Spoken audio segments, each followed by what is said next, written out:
The opposing views of slavery in the U.S. caused major disputes between the northern and southern states, and eventually led to the Civil War.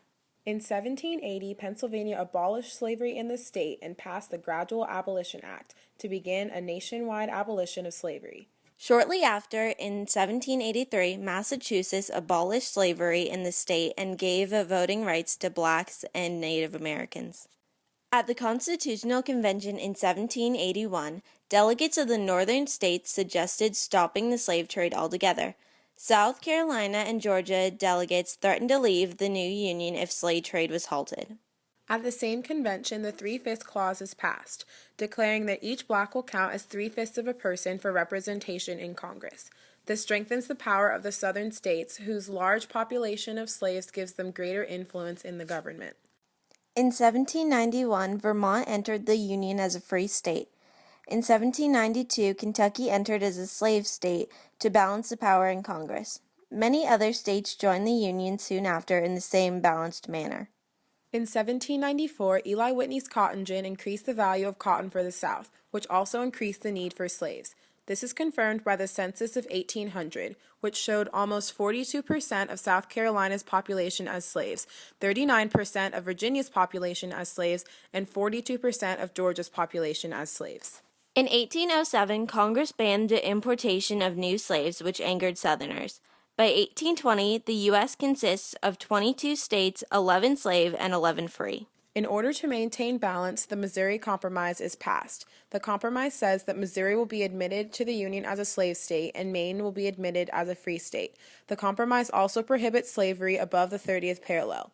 Maine joins the Union in 1820 and Missouri joins the Union in 1821. In 1828, Congress raised tariffs with the Tariff of Abominations, which strengthened the northern industrial economy while weakening the southern agricultural economy. Soon after, the Tariff Act of 1832 is passed, again raising the tariffs and dissatisfying the South. In 1833, the Compromise Tariff Act is passed to appease the South and avoid confrontation.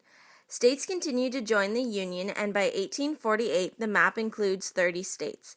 Congress then passed the Compromise of 1850, which involves California joining the Union as a free state, and gave Utah and Mexico the choice between becoming free states or slave states.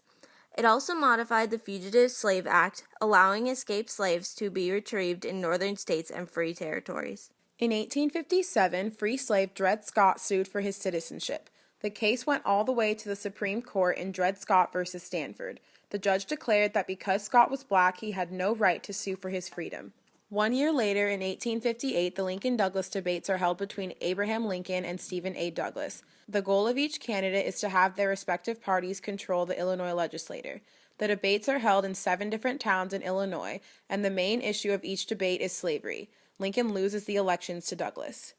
Lincoln next runs for president and is elected in 1860. On December 20th of the same year, South Carolina seceded from the Union, declaring, "The government itself has been made destructive."